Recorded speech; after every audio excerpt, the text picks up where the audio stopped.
દાહોદમાં મળી સમાજ દ્વારા મહાત્મા જ્યોતિરાવ અને સાવિત્રીબાઈ ફૂલેને ભારત રત્ન આપવાની માંગ સાથે કલેક્ટરને અપાયું આવેદન. દાહોદ જિલ્લાના સમસ્ત માળી સમાજ દ્વારા જિલ્લા કલેક્ટર કચેરી ખાતે એક મહત્વપૂર્ણ આવેદનપત્ર પાઠવવામાં આવ્યું હતું. સમાજના અગ્રણીઓ અને કાર્યકરો એકત્રિત થઈને સામાજિક ક્રાંતિના પ્રણેતા એવા મહાત્મા જ્યોતિરાવ ફૂલે અને પ્રથમ મહિલા શિક્ષિકા સાવિત્રીબાઈ ફૂલેને દેશના સર્વોચ્ચ નાગરિક સન્માન ભારત રત્નથી નવાજવાની ઉગ્ર માંગ કરી હતી.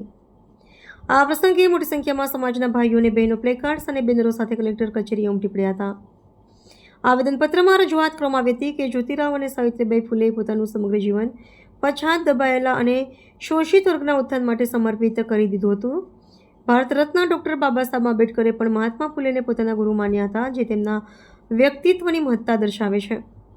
સાવિત્રીબાઈ ફૂલેએ સ્ત્રી શિક્ષણ માટે દેશની પ્રથમ શાળા ખોલીને મહિલાઓના સશક્તિકરણનો પાયો નાખ્યો હતો અને ત્યારબાદ અન્ય 17 જેટલી શાળાઓ શરૂ કરી શિક્ષણનો વ્યાપ વધાર્યો હતો. માળી સમાજના અગ્રણીઓએ મીડિયા સમક્ષ જણાવ્યું હતું કે આ માગણી ઘણા સમયથી પડતર છે અને સરકાર દ્વારા આ બાબતે ઉદાસીનતા દાખવવામાં આવી રહી છે.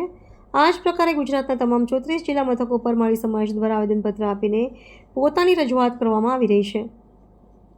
જ્યાં સુધી આ દંપતીને યોગ્ય સન્માન નહીં મળે ત્યાં સુધી સમાજ દ્વારા આંદોલન ચાલુ રાખવાનો નિર્ધાર વ્યક્ત કરવામાં આવ્યો છે.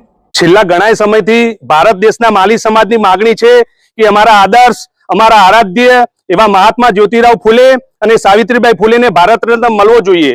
ઘણા સમયથી અમે આ ચળવળ ચલાવી રહ્યા છે, પરંતુ ગમે તે કોઈ કારણસર સરકારશ્રી દ્વારા નિર્ણય પાછળ ઉદાસીનતા સેવી રહ્યા છે અને એના અનુસંધાને ગુજરાતના 34 જિલ્લા મથક ઉપર માળી સમાજ દ્વારા કલેક્ટરને આવેદનપત્ર આપવામાં આવી રહ્યું છે. અમારી રજૂઆત છે કે જ્યારે મહિલાઓને ઘરની બહાર નીકળવા પર પાબંદી હતી, મહિલાઓને શિક્ષણ આપવામાં નહોતું આવતું, તે સમયે મહાત્મા જ્યોતિરાવ ફૂલે અને સાવિત્રીબાઈ ફૂલે 17 થી વધુ સ્કૂલો ખોલી અને મહિલાઓને શિક્ષણ આપવામાં આવ્યું.